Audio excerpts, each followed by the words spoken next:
विलिनीकरण होणार नाही असं चित्र जवळपास स्पष्ट झाल्याची माहिती आता सूत्रांनी दिली आहे। सत्तेत वाटा देण्यास तटकरे आणि पटेलांचा विरोध असल्याचं सूत्रांकडून कळतंय। तर विलिनीकरणावर 16 तारखेला रोहित पवारांची पत्रकार परिषद होणार आहे।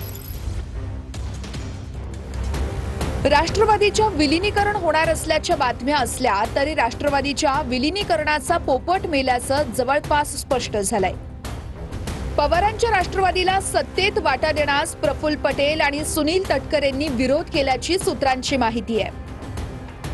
विलिनीकरण झाल्यास शरद पवारांच्या राष्ट्रवादीला मंत्रिपद महामंडळं द्यावी लागतील, याला तटकरे आणि पटेलांचा विरोध असल्याची सूत्रांची माहिती आहे। अजितदादांच्या निधनापासूनच विलिनीकरणाच्या बैठका झाल्या नसल्याचा दावा तटकरे आणि पटेल करतायत। दादांच्या बैठका या स्थानिक निवडणुकीमध्ये एकत्र येण्यासाठी होत्या, विलिनीकरणासाठी नव्हत्या असंही तटकरे पटेलांचं म्हणणं आहे। दुसरीकडे विलिनीकरणावरती आता 16 तारखेला पत्रकार परिषद घेणार असल्याचं रोहित पवारांनी सांगितलंय। मी तारीख जाहीर करतोय, तुम्ही तुमच्या पत्रकार परिषदेची तारीख जाहीर करून दाखवा असं आव्हान रोहित पवारांनी तटकरे आणि पटेलांना दिलंय। तुमच्या पक्षाची काय भूमिका असणार आहे? आमच्या पक्षाचा भूमिकेचा प्रश्न येतोच कुठे, आम्ही एनडीएमध्ये आहोत। दादा असतानाच मी वारंवार भूमिका स्पष्ट केली की आम्ही निर्णय घेतला सामूहिकरित्या दादाच्या नेतृत्वाखाली एनडीए सोबत जाण्याचा। कालही होता, आजही होता आणि उद्या भविष्यामध्ये सुद्धा राहील। मग त्यांना म्हणावं की सोमवार मंगळवारपर्यंत थांबा आणि त्यानंतर एक तारीख आजच जाहीर करा। समजा मी सोमवारची तारीख आज जाहीर करतो, त्यांनी जाहीर करावी 2 दिवसानंतरची नाही 3 दिवसानंतर, बघू ते काय करतात। शरद पवार यांच्या राष्ट्रवादीचे नेते अंकुश काकडे यांनी अजित पवारांबद्दल भावुक पोस्ट केली आहे।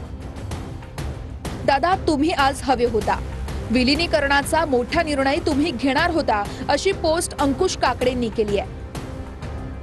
अंकुश काकडेंच्या मते 12 फेब्रुवारीला ही राष्ट्रवादीच्या विलिनीकरणाची तारीख ठरली होती। दुसरीकडे अजित पवारांच्या राष्ट्रवादीचे आमदार सुनील शेळकेंनी मात्र विलिनीकरणाबद्दल भाजपला विचारावं लागेल असं म्हटलंय।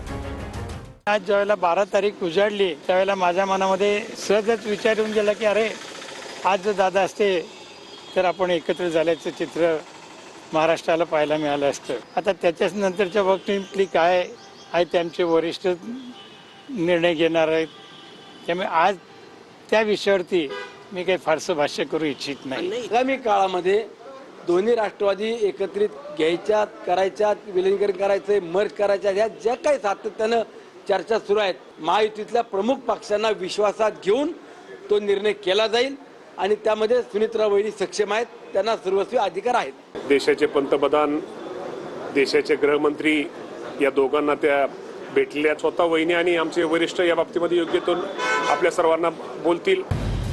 एकीकडे तटकरे पटेल विलिनीकरणाच्या विरोधात आहेत, तर दुसरीकडे पवारांच्या राष्ट्रवादीचे नेते विलिनीकरणाच्या चर्चा झाल्याचं सांगतायत। अजित दादा हयात असताना विलिनीकरणाबद्दल काय चर्चा झाल्या होत्या यावर सुप्रिया सुळे काय म्हणाल्यात तेही बघा।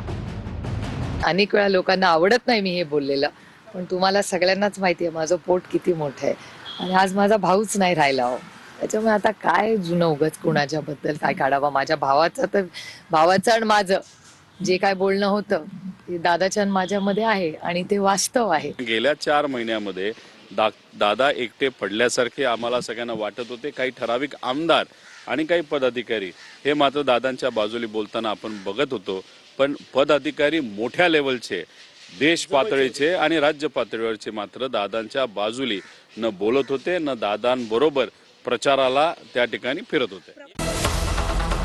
दोन्ही राष्ट्रवादीत आता विलिनीकरणावरून आरोप प्रत्यारोपांची मालिका सुरू झाली आहे। ते पुरावे किंवा विलिनीकरणाची चर्चा दादांचं शव अंत्यदर्शनासाठी विद्याप्रतिष्ठानमध्ये ठेवलेलं असताना विलिनीकरणाची चर्चेची सुरुवात का, कोणाला का घाई झाली, त्या प्रश्नाचं सुद्धा उत्तर अजून काही मिळालेलं नाही। कोणी सुरुवात केली चर्चा, त्याचं नाव पब्लिकली त्या ठिकाणी घ्या, मग कधी झालं, कसं झालं हे लोकांसमोर तिथे येऊ द्या। जेव्हा दादा हॉस्पिटलमध्ये होते आणि तिथं काय काय चालू होतं हे सुद्धा आम्ही तिथं बोलू शकतो। विलिनीकरणाच्या चर्चेत आधी भाजपनं उडी घेतली होती, विलिनीकरणाबद्दल आधी आम्हाला विचारावं लागेल असं भाजपने म्हटलं होतं। त्यामुळे भाजप विलिनीकरणाबद्दल सकारात्मक नसल्याचे स्पष्ट संकेत होते। एकूणच राष्ट्रवादीच्या मोठ्या नेत्यांचा विरोध, आणि भाजपची नसलेली उत्सुकता बघता विलिनीकरणाचा पोपट मेल्याचं स्पष्ट झालंय.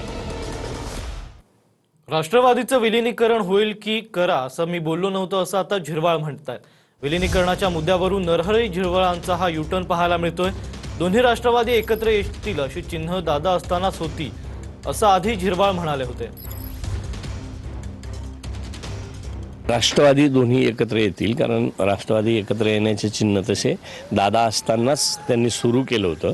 का ज्या नगर परिषदा, नगरपालिका, जिल्हा परिषद याच्या निवडणुका ज्या होत आहेत आत्तासुद्धा, तर त्याच्यात अनेक ठिकाणी एकत्र येऊन लढण्याच्या संदर्भातल्या चर्चा झाल्यात आणि त्या पद्धतीचंच जागा वाटपांचं सुद्धा त्या ठिकाणी झालेलं आहे. त्यामुळे निश्चितच पवारसाहेबसुद्धा विचार करतील आमचा सगळ्यांचा, अशी आमची विनंती राहील. आणि विलिनीकरणाच्या संदर्भातलं मी तेव्हाही विलिनीकरण होईल करा असं नव्हतं म्हणलो. विलिनीकरण हे राष्ट्रवादी काँग्रेस पक्षाचे प्रमुख जे आहेत, प्रफुल्ल पटेल साहेब आहेत, आता सुनेत्रा वहिनी आहेत, किंवा तटकरे साहेब आहेत, भुजबळ साहेब आहेत, मुश्रीफ साहेब आहेत, अशी सिनियर जे लोक आहेत ते त्याच्यावर बसतील, निर्णय घेतील. जो निर्णय ते घेतील तो आम्हा सगळ्यांना मान्य राहील.